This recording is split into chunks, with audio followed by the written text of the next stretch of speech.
అనంత కరుణామయుడు పరమ కృపాశీలుడు అయిన అల్లాహ్ పేరుతో. ఆయత్ నంబర్ 100. బిస్మిల్లాహిర్ రహ్మానిర్ రహీమ్. وجعلوا لله شركاء الجن وخرقوا له بنين وبنات بغير علم سبحانه وتعالى عما يصفون. ఆయత్ నంబర్ 100.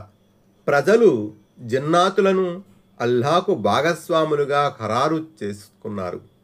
మరి చూడబోతే వాళ్లను సృష్టించింది కూడా ఆయనే. అంతేకాదు వీళ్ళు ఎటువంటి జ్ఞానం లేకుండానే ఆయనకు కుమారులను కుమార్తెలను కూడా కల్పించారు. వాస్తవానికి వీళ్ళు చెప్పే ఈ మాటలకు ఆయన పవిత్రుడు, ఉన్నతుడు. ఆయత్ నంబర్ 101. بديع السماوات والأرض أنى يكون له ولد ولم تكن له صاحبة وخلق كل شيء وهو بكل شيء عليم. ఆయత్ నంబర్ 101. ఆకాశాలను భూమిని ఆవిష్కరించిన వాడు ఆయనే.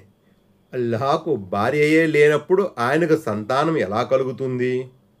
ఆయన ప్రతి వస్తువును సృష్టించాడు. ఆయనకు ప్రతీదీ బాగా తెలుసు. 139. అంటే ఏ విధంగా ఈ వస్తువులన్నిటినీ సృష్టించడంలో దేవుడు ఒంటరివాడో సాటి లేనివాడో, అదేవిధంగా ఆరాధనల అర్చనల విషయంలో కూడా ఆయన ఒంటరివాడు, సాటి లేనివాడు. కాబట్టి ఆరాధనలో ఆయనకు భాగస్వాములుగా ఇంకొకరెవరినీ చేర్చరాదు. కానీ జనులు ఈ సాటి లేని అల్లాహను వదిలి జిన్నాతులను భాగస్వాములుగా నిలబెట్టారు. వాస్తవానికి జిన్నాతులను పుట్టించినవాడు కూడా అల్లాయే. బహుదైవారాధకులు సాధారణంగా విగ్రహాలను, రాళ్ళు రప్పలను, సమాధులలో పూడ్చిపెట్టబడిన వ్యక్తులను పూజిస్తుంటారు. కానీ ఈ వచనంలో వారు జిన్నాతులను ఆరాధ్య దైవాలుగా చేసుకున్నారని అనబడింది. ఇక్కడ జిన్నాతులంటే భావం సైతానులు. వాటి ప్రేరణపైనే జనులు షిర్కుకి పాల్పడతారు. ఆ విధంగా వారు సైతాన్కు దాసోహమన్నారు. ఈ విషయం దివ్య ఖురాన్లో పెక్కు చోట్ల ప్రస్తావించబడింది. ఉదాహరణకు అన్-నిసా సూరాలోని 117వ వచనం, మరియం సూరాలోని 44వ వచనం, యాసీన్ సూరాలోని 60వ వచనం, సబా సూరాలో 41వ వచనం. ఆయత్ నంబర్ 102.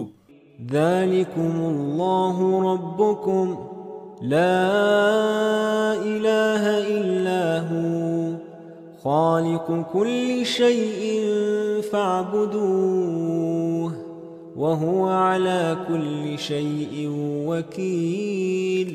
ఆయత్ నంబర్ 102. ఆయనే అల్లాహ్ మీ ప్రభు.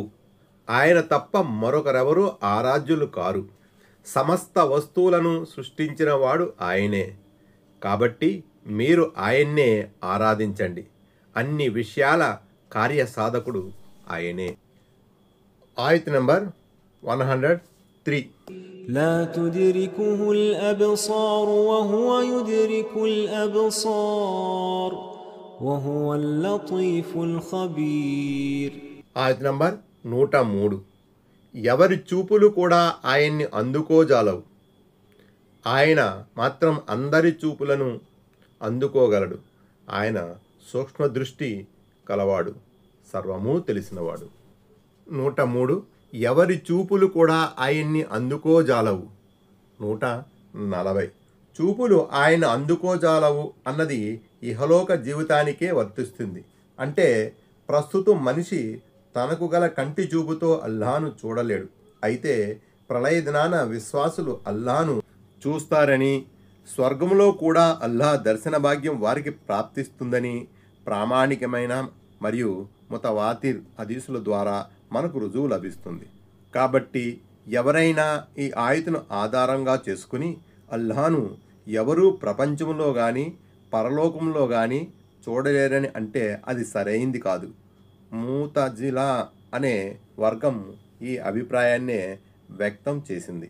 కానీ నిజానికి మానవులు అల్లాహను చూడలేకపోయేది ప్రపంచంలో మాత్రమే. ప్రపంచంలో మానవులెవరూ అల్లాహను చూడలేరన్న విషయం అక్షరాల సత్యం. అందుకే హజరత్ ఆయిషా రజల్లా తలా అన్హా గారు సైతం ఈ ఆయతను ఉదాహరిస్తూ ఇలా అన్నారు: దైవ ప్రవక్త సల్లల్లాహు అలైహి వసల్లం మెరాజ్ యాత్ర సందర్భంగా అల్లాహను దర్శించారని చెప్పినవాడు ఖచ్చితంగా అసత్యం పలికాడు. సహీ బుఖారీ అల్ అనామ్ సూరా వ్యాఖ్యానం. ఎందుకంటే ఈ ఆయతు చెప్పేదాన్ని బట్టి మహాప్రవక్త సల్లల్లాహు అలైహి వసల్లం సహా ఎవరూ దైవాన్ని దర్శించే శక్తి తాహతు కలిగి లేరు. కాకపోతే పరలోక జీవితంలో ఈ దర్శన భాగ్యం సాధ్యమవుతుంది. దివ్య ఖురాన్లో మరో చోట సెలవేయబడినట్లు ఆనాడు ఎన్నో ముఖాలు ప్రఫుల్లంగా తాజాగా ఉంటాయి, అవి తమ ప్రభువు వంక చూస్తూ ఉంటాయి అన్న వచనాన్ని బట్టి కూడా ఈ దర్శన భాగ్యం నిజం అని తేట తెల్లమవుతుంది.